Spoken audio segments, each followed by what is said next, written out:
Interest చూపలేదు. ఒక్క రైతు మాత్రమే వచ్చాడు, దాన్ని సొంతం చేసుకున్నాడు.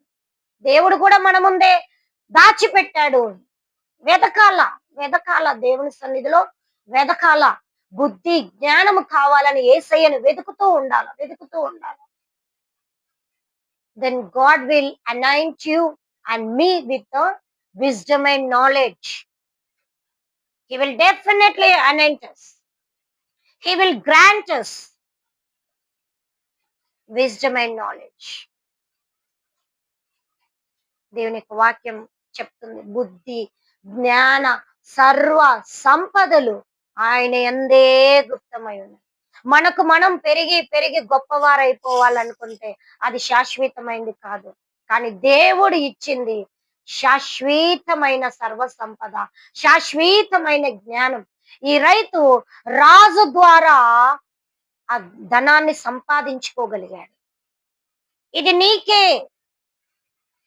రాజ్యంలో ఎన్నో మంది ఉన్నారు, చూస్తా వెళ్ళిపోయారు, ఎవరు దాన్ని కనిపెట్టలేదు. కానీ నువ్వు దాన్ని వెదికి దాన్ని తొలగించి కనిపెట్టావు కాబట్టి ఇదంతా నీకే, ఈ గుప్త నిధి అంతా నీకే అని ఇచ్చేశాడు దేవుడు. మనకు కూడా అలాగా బుద్ధిని జ్ఞానాన్ని సర్వ సంపదలు ఇవ్వాలంటే మనం వెదకాల, మనం వెదకాల. ఆటంకాలు తొలగించుకొని దేవుని సన్నిధిలో వెతుకుతూ వెతుకుతూ జ్ఞానం అయ్యా బుద్ధి అయ్యా అని మనం దేవుని సన్నిధిలో ప్రార్థన చేసి ఆ బుద్ధి జ్ఞానాన్ని సంపాదించుకుంటే దేవుడు మనకు సర్వ సంపదలు ఆయన ఇవ్వడానికి సిద్ధముగా ఉన్నాడు.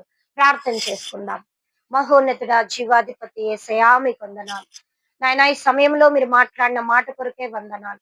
బుద్ధి జ్ఞాన సర్వ సంపదలు మీ అందే గుప్తములై ఉన్నాయి అయ్యా. మేము నాయన మీరిచ్చే బుద్ధిని, మీరిచ్చే జ్ఞానాన్ని నాయన ఇవి మేము కలిగి ఉంటే ఆటోమేటిక్ గా సర్వ సంపదలు మీరు మాకు అనుగ్రహిస్తారు ప్రభా.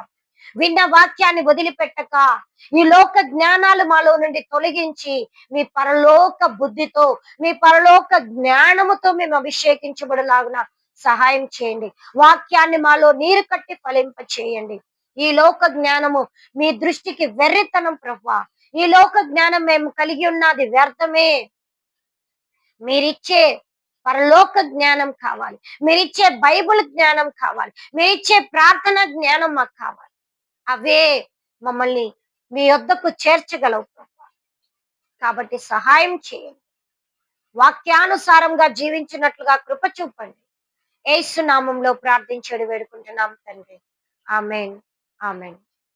దేవుడి యొక్క వాక్యమును ఆశీర్వదించి దీవించును గాక. ఆమేన్.